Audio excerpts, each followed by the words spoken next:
네, 중국으로 가보겠습니다. 차이나나우 유한타증권의 김석환 대리 연결했습니다. 안녕하십니까?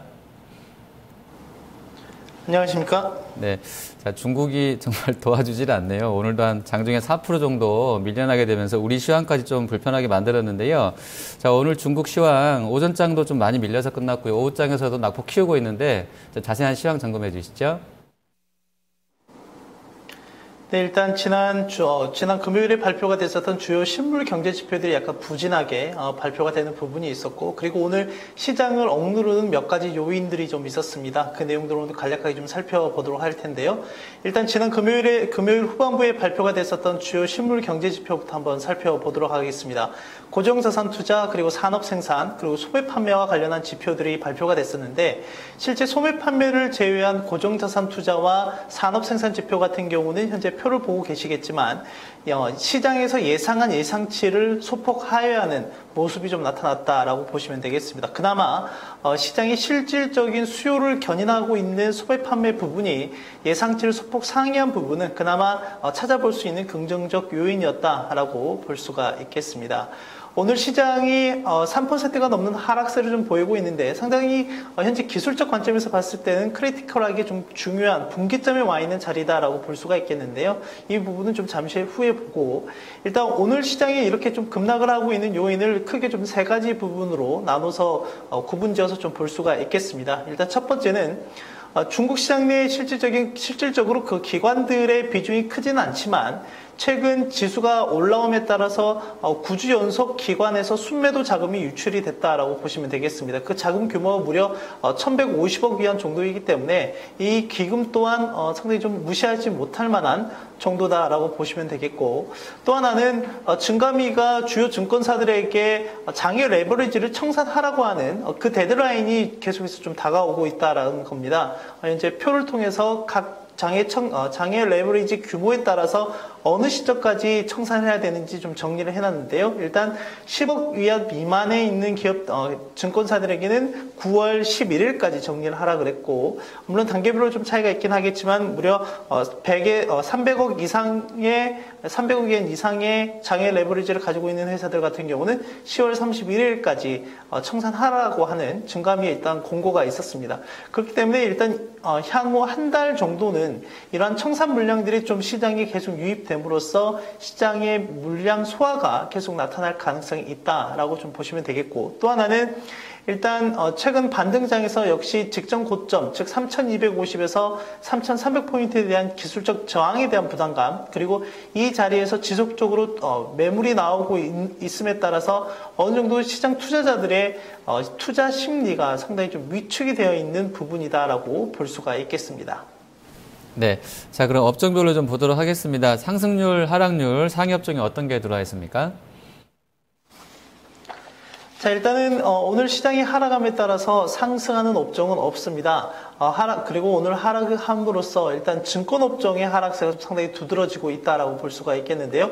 증권업종 같은 경우 현재 6%가 넘는 업종 지수 하락 중에서 가장 크게 떨어지고 있는 업종이다라고 보시면 되겠고, 그 외에도 석유화학이 현재 한 4.5%, 그리고 부동산, 중형기계 관련한 종목들의 하락세가 두드러지게 보여지고 있습니다. 네. 자, 그럼 이슈 점검하면서 특징주 같이 좀 보도록 하겠습니다. 먼저 리튬 배터리 산업의 고성장세에 이어질 것이라는 전망 나와 있는데요. 이 부분 먼저 점검해 주시죠. 네, 저희가 이 방송을 통해서도 여러 차례 한번 언급을 해드렸던 것 같습니다. 지난 상반기 기준으로 중국의 신에너지 자동차 생산량과 판매량이 전년 동기 대비 적게는 50%, 많게는 150% 이상의 성장세를 보였다라고 언급을 해드린 적이 있었는데요. 그에 따라서 보조 배터리, 즉 리튬 이온 배터리에 대한 수요가 상당히 크게 증가할 것으로 기대가 되고, 이와 관련한 기업들에 좀 더 관심을 가져볼 필요가 있다라고 볼 수가 있겠습니다. 실제 그 상해 증권보에서 리튬 배터리를 생산하는 기업들, 즉 생산해서 상장되어 있는 기업들 위주로 한번 상반기 실적을 점검해 본 결과 상장사의 70% 이상의 기업들이 반기 실적이 증가했다, 전년 동기 대비 증가했다라고 이러한 발표를 했었고요. 또 하나는 앞서 말씀드렸던 것처럼 신에너지 자동차의 생산량과 판매량이 지속적으로 좀 증가함에 따라서 이에 대해서 리튬 배터리에 대한 수요가 지속적으로 증가할 가능성이 있다라는 점도 하나의 포커스로 좀 잡아보실 필요가 있겠습니다.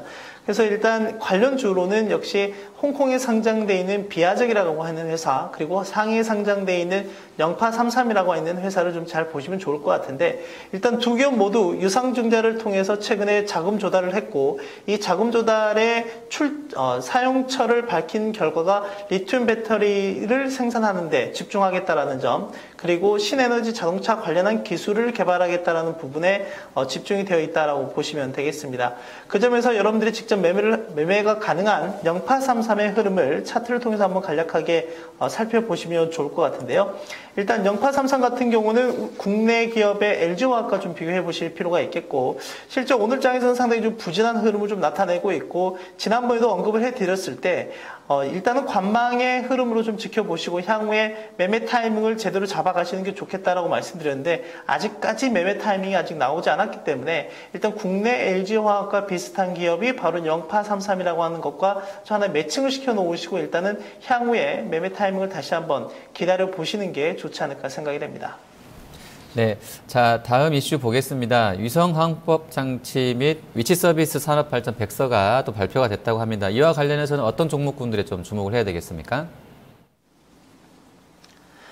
네, 우리나라도 마찬가지지만 일단 중국 같은 경우가 상당히 우주 개발에 적극적으로 임하고 있는 나라다라고 보시면 될 것 같습니다. 그리고 자체적으로 북두라고 하는, 그러니까 이 북두라고 하는 거는 중국이 자체 개발한 위성 항법 시스템인데요.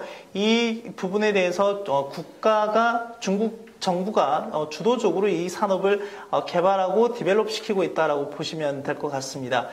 그에 따라서 이와 관련한 산업들의 여파가 상당히 좀 긍정적으로 나타날 것으로 좀 예상이 되는데요. 그와 관련한 관련주들을 좀 관심 있게 보시면 좋지 않을까 생각이 됩니다. 또 하나는 일단 이러한 그 위성항법의 국산화 자체가 국가 경쟁력 확보에 중요한 지위를 점할 수 있다라는 부분을 중국 내에서도 어느 정도 인지가 되어 있는 상황이기 때문에 이 관련주들의 향후 수혜가 지속적으로 좀 예상이 된다라고 보시면 되겠습니다.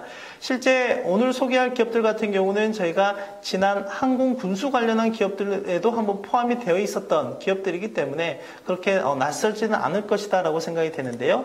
일단 북방 내비게이션이라고 하는 기업을 좀 한번 살펴보시면 실제로 주가 급락이 좀 상당히 변동성이 큰 흐름을 최근에 좀 나타내고 있다라고 보시면 되겠습니다. 오늘 같은 경우도 방금 보셨던 영파33과 같이 좀 하락폭이 좀 상당히 큰 모습을 좀 보이고 있고, 여전히 매매 타이밍은 좀 나타나지 않고 있기 때문에 향후에 시장의 컨센이 전반적으로 좀 상방으로 돌아서는 시점에서 다시 한번 매매 타이밍을 잡아가시는 게 좋지 않을까 생각이 되고요. 두 번째 같은 경우는 중국 위성이라고 하는 기업입니다. 역시 오늘 좀 상당히 낙폭을 키우고 있는 모습을 좀 보이고 있는데, 역시 현재 시점에서 저희가 T레이더 지표상으로 좀 말씀드렸듯이 일단 T레이더 신호상으로 보실 수 있듯이 계속해서 이 음영 구간이 지속되고 있기 때문에 당분간은 매매에 대한 접근을 자제하시고 일단 지켜보시는 관점으로 접근을 하시는 게 바람직하지 않을까 생각이 됩니다. 네, 자 그럼 마감 체크 포인트 점검해 보도록 하겠습니다.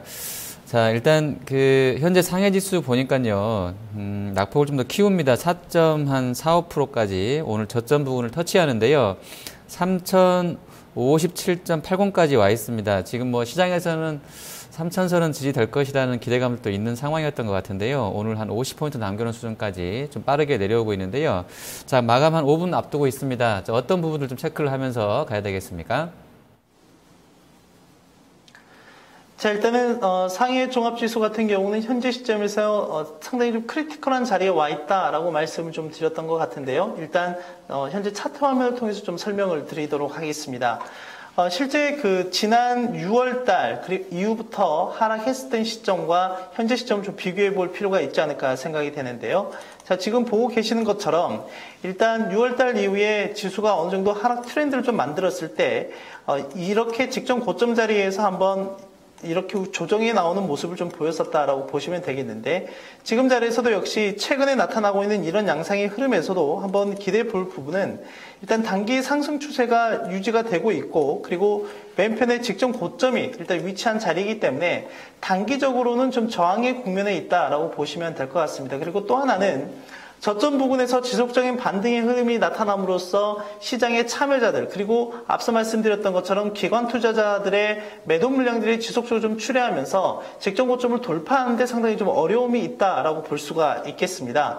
근데 지난 6월에서 7월 사이에 나타났었던 흐름에서 좀 힌트를 하나 얻어본다라고 하면 한 가지는 일단은 단기적인 추세 라인이 이탈되는 자리에서의 대응책 그리고 왼편 고점을 돌파했을 때의 대응책을 좀 잡아볼 필요가 있다라고 볼 수가 있겠는데요. 그렇기 때문에 현재 자리에서는 향후 전략을 두 가지로 좀 잡아가실 필요가 있다라고 생각을 해볼 수가 있겠습니다. 일단 오늘 낙폭을 좀 키우고 있지만 막판에 만약에 긴 꼬리를 다는 움직임이 나타난다라고 하면 재차 이 저점 지지에 대한 또는 단기 상승 추세 하단에 대한 지지력을 좀 높여가는 흐름으로 좀 전개될 가능성이 있다라는 점으로 좀 접근하시면 좋을 것 같고 혹시라도 오늘 지지 이후에 지금 그어드렸던 왼편 고점의 상단을 돌파하는 움직임이 나타난다면 현재 한 3,400에서 3,500선 부근까지의 반등의 기회로 활용하시는 전략도 필요하지 않을까 생각이 됩니다. 다만 이제 한 가지 우려해야 될 부분은 무엇이냐면 일단 이렇게 단기 상승 추세 하단이 지지가 된다 하더라도 이 추세 하단을 이탈하는 움직임이 나타나면 앞서 보셨던 것처럼 실제로 지난 6월 달도 마찬가지고 그리고 지난 8월 달도 마찬가지고 7월 달에도 마찬가지고 지금 매월 한 번씩 이런 움직임들이 나타나고 있는데 이 추세를 이탈하는 움직임이 나타나면 실제로 최소 10%에서 20%의 낙폭이 좀 나타났었다라고 하는 이런 부분들이 있기 때문에 이 부분에서는 기술적 대응이 좀 상당히 빠르게 필요한 자리다라고 볼 수가 있겠습니다. 네, 알겠습니다. 오늘 말씀 잘 들었습니다. 감사합니다. 네, 차이나나우 유한타증권의 김석환 대리였습니다.